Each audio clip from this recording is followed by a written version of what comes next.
Los invito a que abran sus Biblias en Hechos de los Apóstoles, capítulo 1, al principio ahí. Entonces, después de los Evangelios, Hechos de los Apóstoles, capítulo 1.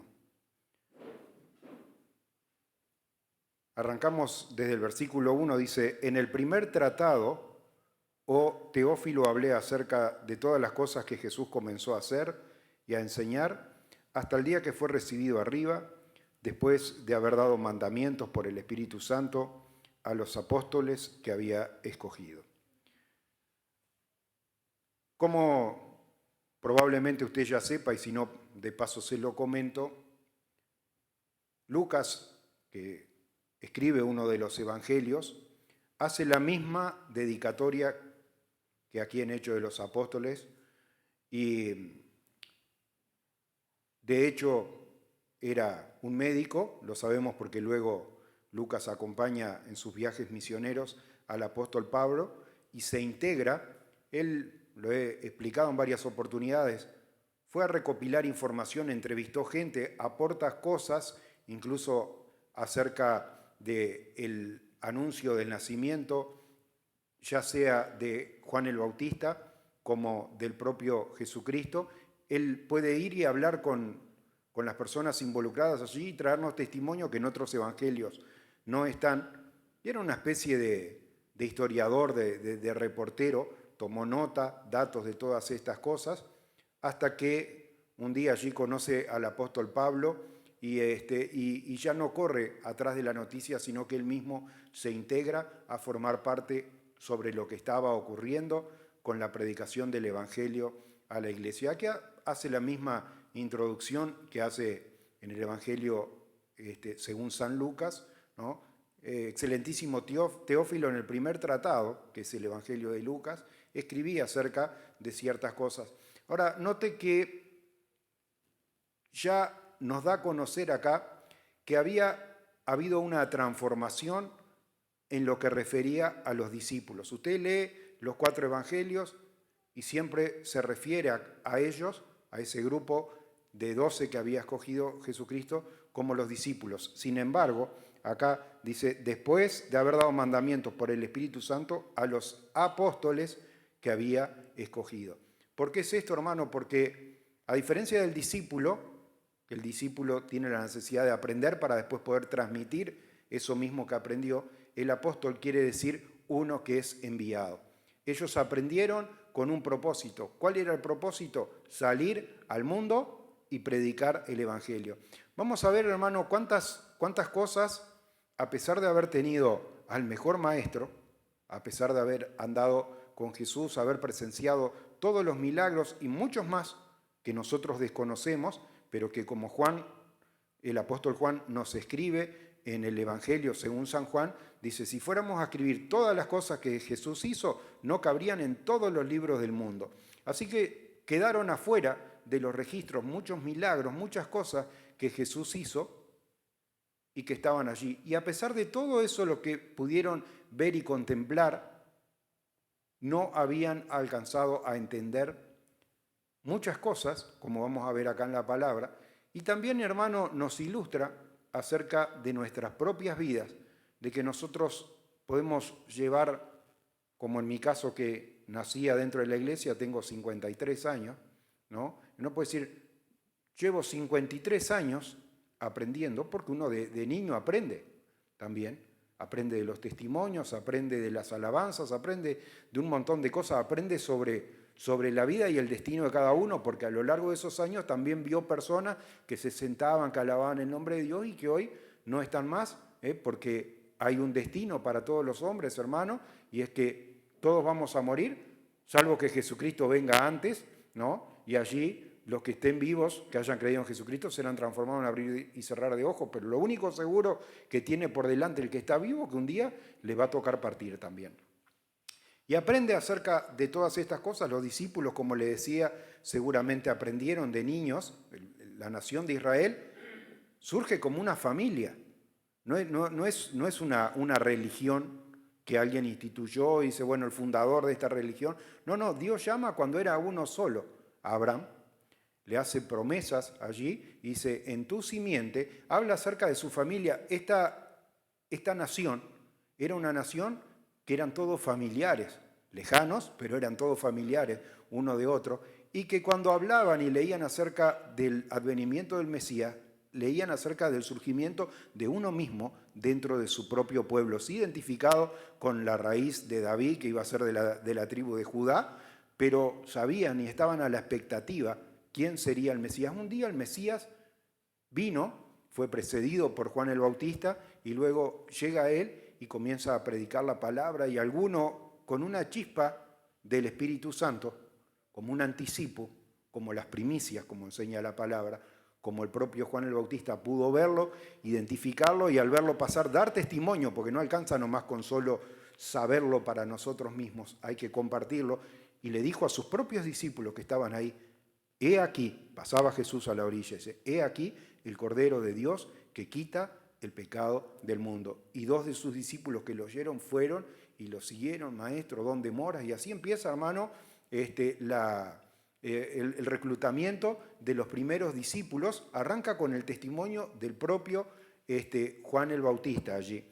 Hermano, acá entonces ya vemos que una vez más se ve reafirmado cuál era el propósito de todo aquello en lo que habían sido adoctrinados durante 3 años y medio estos discípulos, y aún antes de la llegada de Jesús habían habido algunos, como yo mencionaba, que habían sido discípulos de Juan el Bautista, o sea que tenían más escuela que los demás porque también habían aprendido otras cosas previamente y desde niño asistiendo a la sinagoga. Así que, hermano, todas estas cosas no fue Jesús allí cuando les decía en la cátedra de Moisés o sentáis, ¿y quién era Moisés? No, porque todos sabían, a veces uno puede hablar y decir, sí, que Sansón, que Moisés, que que aquello, y el que no es muy idóneo en la palabra de Dios no conoce.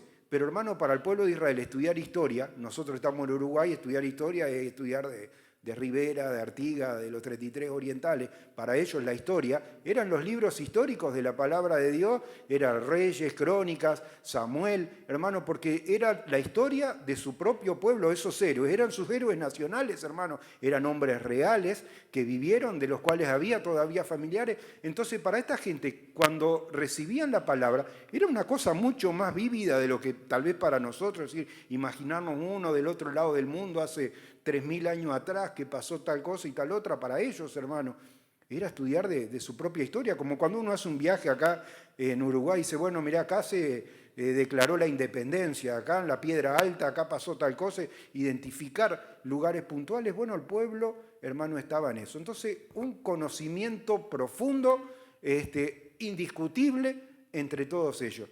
Y acá se ve reafirmado por lo que Lucas escribe, dice, y estos apóstoles le dijo que fueran por todo el mundo y predicaran el Evangelio. Ahora, vamos a ver, hermano, cómo a pesar de que en varias oportunidades Jesús reitera lo mismo, la necesidad de ir por todo el mundo y predicar el Evangelio, cosa que hay un tiempo para cada cosa. Porque él primero mandó a 12 y después mandó a 70 y le dijo, id a las ovejas perdidas de la casa de Israel, y si no se detengan en lugares de samaritanos, en lugares que no estaba todavía revelado el plan de salvación acerca de la universalidad de esta salvación, hermano, de que en su simiente, la simiente de Abraham, que era ¿quién? Que es Cristo, hermano, serían benditas todas las naciones de la tierra, y así, hermano, abrió un camino nuevo y excelente para los que antes fueron llamados enemigos, para ahora ser llamados pueblo de Dios, conocidos de Dios, hermano, hijos de Dios. Esta era la comisión. Los discípulos, hermano, a pesar de toda esa escuela que tenían, que supera cualquier estudioso hoy que dice, yo estudié teología acá y allá, hermano, no se compara con haber sido edificado a los pies primero de Juan el Bautista, después del propio Señor Jesucristo, haber contemplado esas cosas, y todavía andaban en muchas cosas humanamente. ¿Por qué? Porque le faltaba algo, hermano, y el título de este encabezado que nos relata aquí Lucas es la promesa del Espíritu Santo. Hasta que el Espíritu Santo no vino, ellos tenían un montón de actitudes, de decisiones humanas, como nosotros a veces decimos, he aquí, haga tal cosa y hago tal otra, y Jesús dice, no digan así, si Dios quiere. ¿Y cómo sabemos si Dios quiere? Porque le preguntamos a Dios y Dios nos revela, porque cuando uno hace según su propia voluntad, por ahí las cosas no salen bien. Uno tiene que pedir en oración, hermano, y esperar una respuesta de Dios para poder proceder acorde a la respuesta de Dios, como Jesús nos enseñó orando. Pero no se haga mi voluntad, sino la tuya. Entonces no decir, Señor, pido por esto, pido por aquello, y después salimos, y es como el que va y pide un consejo y después hace las cosas al revés de lo que pidió consejo. ¿Para qué lo pidió? Si no hizo caso a lo que se le dijo. ¿Para qué pide una cosa en oración si después usted va y la va a hacer igual? Así sea algo que a sus ojos pueda parecer bueno, pero no lo hace. Y tenían un trabajo por delante. Dice, yo, en otras palabras, les enseñé todas estas cosas, ahora les pido, dice, para que sean confirmados, esperen la promesa del Espíritu Santo. Esa era lo que ellos tenían que hacer y en efecto lo hicieron. Mientras tanto, hermano, mientras esperaban la promesa del Espíritu Santo, hicieron y tomaron algunas decisiones humanamente, hermano, que todavía no estaban allí respaldadas por una dirección de Dios. Eran decisiones desde el punto de vista racional, humano, decisiones que estaban bien, pero aún cuando el Espíritu Santo vino en el día de Pentecostés y estaban allí, como Jesús los había mandado, reunidos, unánimes, orando, esperando la promesa. Vino la promesa de Dios, muchos de los visitantes que estaban en Israel, porque en Jerusalén era una ciudad muy transitada, hermano, para ir a lo que vendría a ser Europa hoy, o para ir a África, era necesario pasar por aquel camino, y había muchos que también iban a presentar ofrendas al templo, que era el lugar donde Dios le había señalado que tenían que hacer las cosas. Eso tuvo un tiempo en el Antiguo Testamento, hermano. Todos los que vivían en el Antiguo Testamento, cuando presentaban ciertas ofrendas, debían ir al templo a presentarlas. Pero Jesús ya le revela a la mujer samaritana, junto al pozo de Sicar, y se llegará la hora. Y ahora es, hermano, en que los verdaderos adoradores adorarán al Padre en espíritu y en verdad, donde quiera que esté. Pues la mujer estaba preguntando, dice, los samaritanos decimos que es en el monte, pero ustedes dicen que es en Jerusalén. ¿Cuál está en lo cierto? Ustedes adoran lo que no saben, mas nosotros adoramos lo que sabemos, porque la salvación viene de los judíos. Pero llegará la hora, y ahora es, hermano, donde no precisamos ir a Jerusalén para buscar la presencia de Dios, hermano, acá, en donde estamos reunidos, en nuestro propio cuarto, hermano, con la puerta cerrada, para que nadie lo interrumpa, puede estar allí en oración y pedirle cosas a Dios. Y hermano, debemos aprender a pedir como conviene. Y muchas veces, hermano, cuando uno era niño, pedía ciertas cosas, ¿no?, de las cuales por ahí en su momento no veía respuesta, pero cosas tan rudimentarias y elementales, pero pedía y pedía mal porque pedía para sí mismo, para sus propios deleites, enseña la palabra. Dice, es el Espíritu el que nos va a enseñar a pedir como conviene, dice la Escritura. Y sabe que tal vez en los últimos 10 días he estado pidiendo a Dios por las dos plataformas en las cuales nosotros transmitimos la palabra de Dios. Plataformas, hermano, donde hay gente, como me escribieron anoche, le hablo de decenas de personas que escriben, pero una persona, yo empecé a publicar ciertas alabanzas o evangelizaciones con direcciones para que el que está tal vez en la misma ciudad pueda, buscando, encontrar y pueda llegar con los horarios de reuniones y etcétera. Y una persona me preguntaba ayer, dice, ¿dónde están ustedes? Porque yo quiero ir a la iglesia con ustedes. Digo, bueno, ¿cuál dirección querés que te pase? ¿La de Montevideo, la de Juan Lacase o la de Colonia? Y dice, qué lástima, estoy tan lejos, no, yo estoy en Ecuador, me dice esa persona.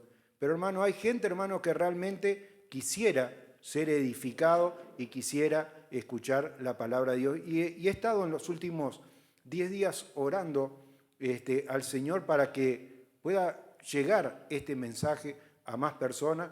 Y también he visto cómo una plataforma como era YouTube, que estaba estancada hace tanto tiempo, empezó a crecer y empezó a crecer. Y en otra plataforma que tenemos también de la Iglesia Cristo de la Respuesta, que es en TikTok, y ya pasamos las 900.000 me gusta, porque hay un montón que no le gusta. Pasamos 900.000, casi 1.000.000, 928.000, miré ahora antes de pasar a la predicación y más de 68.800 suscriptores. Es decir, que cuando uno publica una predicación, publica lo que estamos hablando acá en la iglesia, lo lleva allí, muchos de ellos pueden verlo. Por eso a veces reitero las publicaciones. De la misma manera que nosotros podemos escuchar esta predicación, ir luego y volverla a escuchar nuevamente, no ser oidores olvidadizos, como dice la palabra, nos reprende allí. Y a veces yo predico, comparto 1, 2, 3, 4 y a veces hasta 5 veces una misma predicación y llega a otras personas que reconocen, que lo guardan en favoritos, que le dan me gusta, que hacen un comentario, que hacen una pregunta, hermano. Tenemos que edificar porque el Señor, hermano, nos mandó a hacer un trabajo, le mandó a hacer un trabajo a los discípulos.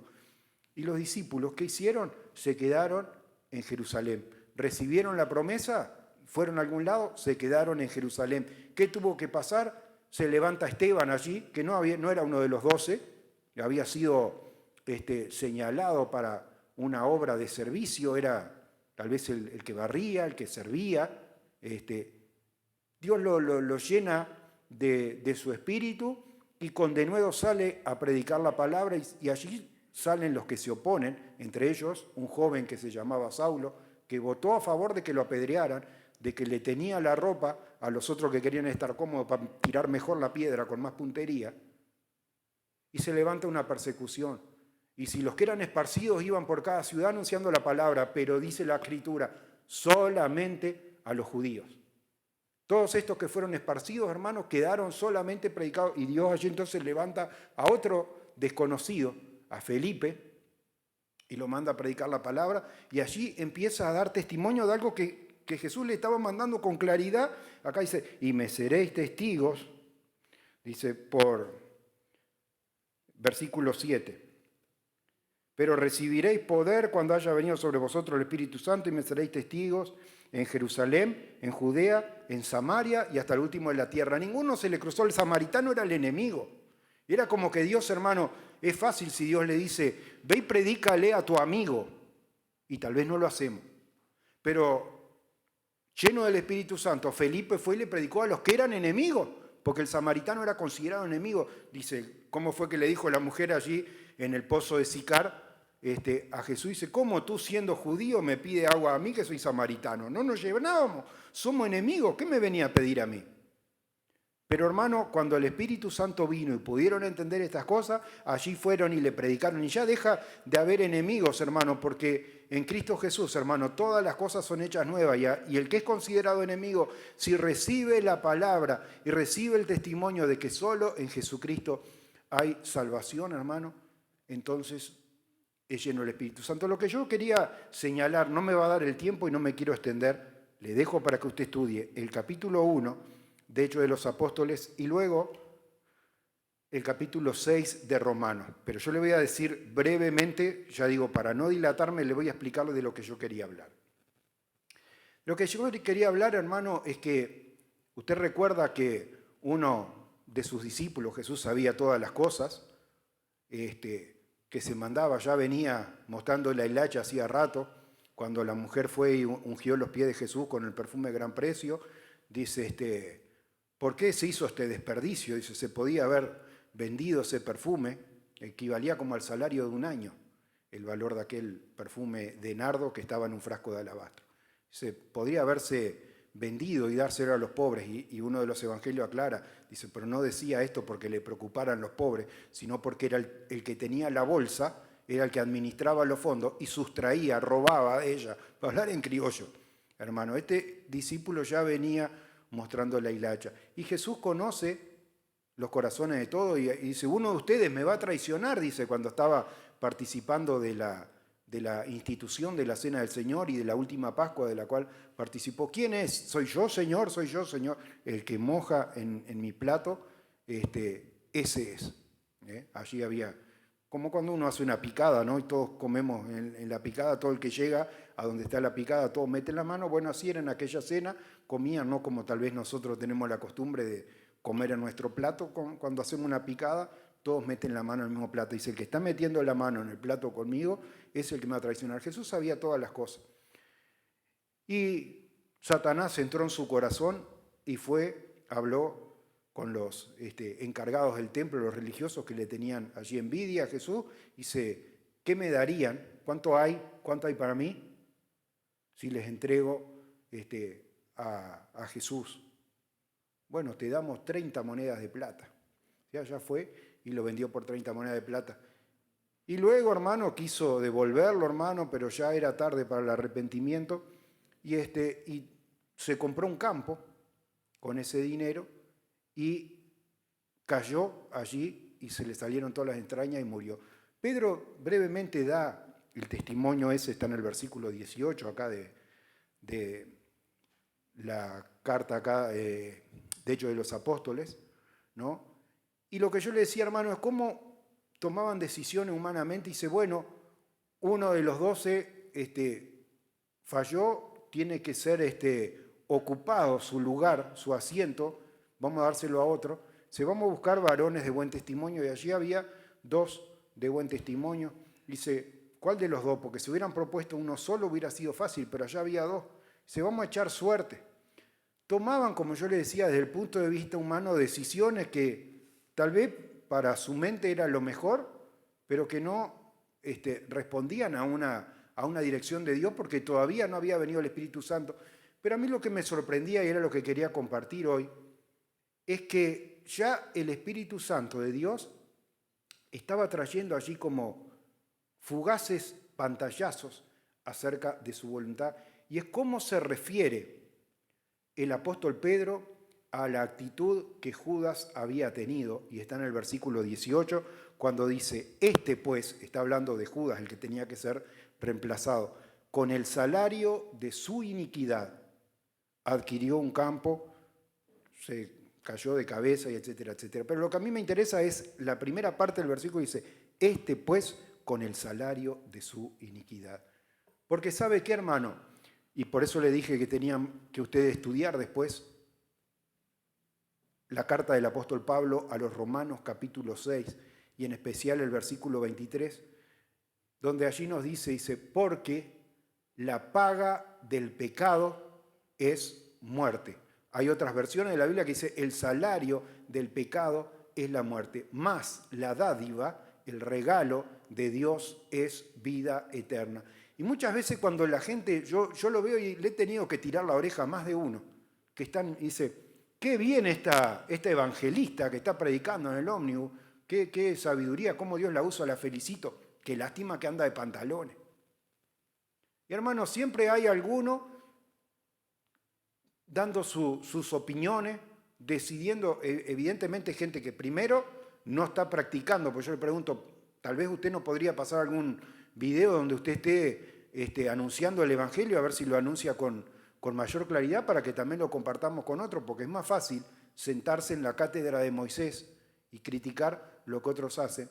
Y cuando alguien está juzgando, porque todos tenemos un historial, todos tenemos nuestras cosas mal hechas, hermano, por las cuales no somos dignos, de parte de Dios recibimos lo que no merecemos, recibimos la vida, hermano, pero no nos ganamos la salvación. Que piensa y dice, porque hago esto, hago aquello, y por más que trate de hacer,